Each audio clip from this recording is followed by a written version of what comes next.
My name is Amelia, and the day my marriage officially ended, I walked out of the courthouse with a single suitcase and a face I didn't recognize anymore. The hallways smelled like old paper and cold air. My heels echoed against the floor, each step reminding me that I had just lost everything people spend their whole lives fighting to keep. The house, the cars, the savings, the furniture, all gone. On paper, I was nothing. A woman with no assets, no protection, no future. At least, that's how it looked. Inside the courtroom, Daniel never once looked at me. He didn't need to. His lawyer did all the smiling for him. Confident, relaxed, like they were closing a deal, not ending a life.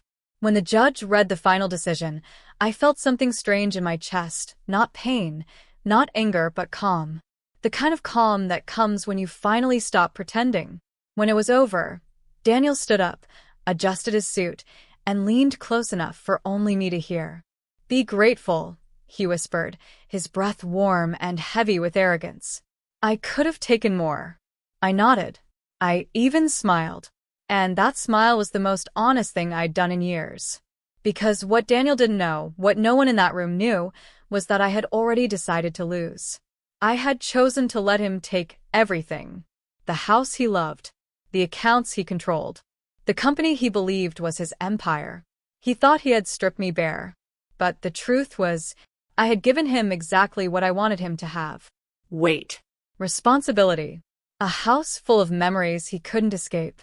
A business built on something he never bothered to understand. As I stepped outside, the sun hit my face, and I closed my eyes for just a second. People rushed past me, busy with their lives, unaware that mine had just restarted. Not ended, restarted. I opened my suitcase, checked that the small wooden box was still there, and closed it again. Inside that box was the only thing that mattered now. And the only thing Daniel had never asked about. Daniel always said money was too complicated for me. That's how it started. Every marriage has small compromises, and at first, I thought this was one of them. He handled the accounts, the investments, the paperwork. I trusted him. I wanted peace more than control, and he used that trust like a key to every door. I worked full-time, but my salary disappeared into the joint account he managed. If I wanted to buy something, I had to ask. If I questioned a charge, he'd sigh and say I wouldn't understand. Slowly, without realizing it, I became a guest in my own life. But there's something men like Daniel never notice. Silence is not weakness. Silence is observation. While he was busy building his empire, I was learning how it worked. I memorized passwords when he typed them in. I read contracts he left open on the kitchen table. I copied emails when he slept. I watched how money moved, how signatures mattered, how ownership was hidden behind layers of paperwork. He thought I was distracted. I was preparing. Every late night he spent working, every call he took in another room, every folder he labeled private. I saw it all. And I saved it. Quietly. Carefully. Legally. I wasn't planning revenge then. I was planning survival. And survival requires patience. The box was so small, Daniel laughed when he saw it. We were dividing things in the house room by room, like strangers auctioning off memories. He pointed at the furniture, the paintings, the electronics, anything that looked expensive. When we reached the storage room, he kicked a dusty corner with his shoe and said, "You can take that junk." It was a simple cardboard box, sealed with old tape, covered in years of dust. Inside were papers he had never bothered to read. Notes. Old contracts. Registrations. Drafts with my handwriting all over them. I kept my face blank. "Fine," I said, lifting it like it weighed nothing. But it weighed everything. That box contained the original registration of the software idea Daniel's company was built on. My idea. My research. My early drafts. Back then, he said he'd handle the legal side. I believed him. What I didn't know, until much later, was that he had used my work to build his empire and forgot to remove my name from the foundation. One clause. One forgotten signature. A small legal thread that connected everything back to me. As I closed the box, Daniel was already walking away, already counting his victories. He thought he had won the house, the money, the company. He didn't realize he had just handed me the trigger. And I finally understood something that day. The most powerful things are the ones people don't think are worth stealing. 3 months after the divorce, Daniel called me.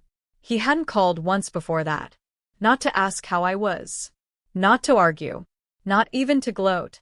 Silence had been his way of proving he'd won. So when his name lit up my phone, I already knew something was wrong. I let it ring 3 times. Then I answered. "Amelia," he said, and his voice was different. Thinner. Like someone had pulled the confidence out of it. "Do you know what's happening?" I leaned back in my chair, watching the rain slide down my window. "Happening to what?" I asked calmly. "The accounts," he said quickly. "They're frozen. The bank says there's an issue with ownership. Investors are calling me every hour. Deals are falling apart." I stayed quiet, long enough for him to hear his own breathing. "This is your doing, isn't it?" he finally asked. I smiled, but I didn't answer, because the process had already started. Lawyers were moving. Documents were being filed. The clause he ignored had been activated, and there was no way to stop it now. "You need to fix this," he said. "We can talk. We can work something out." I ended the call. That night, I opened my laptop and checked the updates from my attorney. Everything was unfolding exactly as planned. The company was under review. Ownership was being questioned. And Daniel's empire, the one he took from me so proudly, was cracking at its core. For the first time in years, I slept peacefully. Not because I had won yet, but because I knew he had already lost. The email arrived at 6:17 a.m. I was already awake, sitting by the window with a cup of coffee, watching the city wake up. When I saw my lawyer's name, my hands didn't shake. I had imagined this moment too many times for fear to survive it. "We've confirmed it," the message read. "Your claim is valid. Ownership reverts to you." I closed my eyes. One sentence. One line of legal truth. And years of control, manipulation, and silence finally snapped. By noon, Daniel's company was in chaos. Board members demanded answers.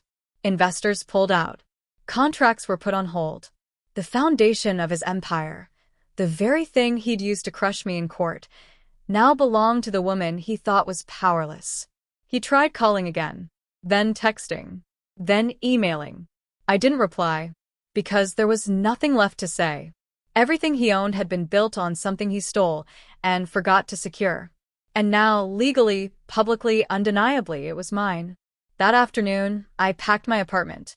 Just a few clothes. My passport. The wooden box. I wasn't staying to watch him fall. I had already won. I left the city at dawn, when the streets still belonged to silence. No goodbye.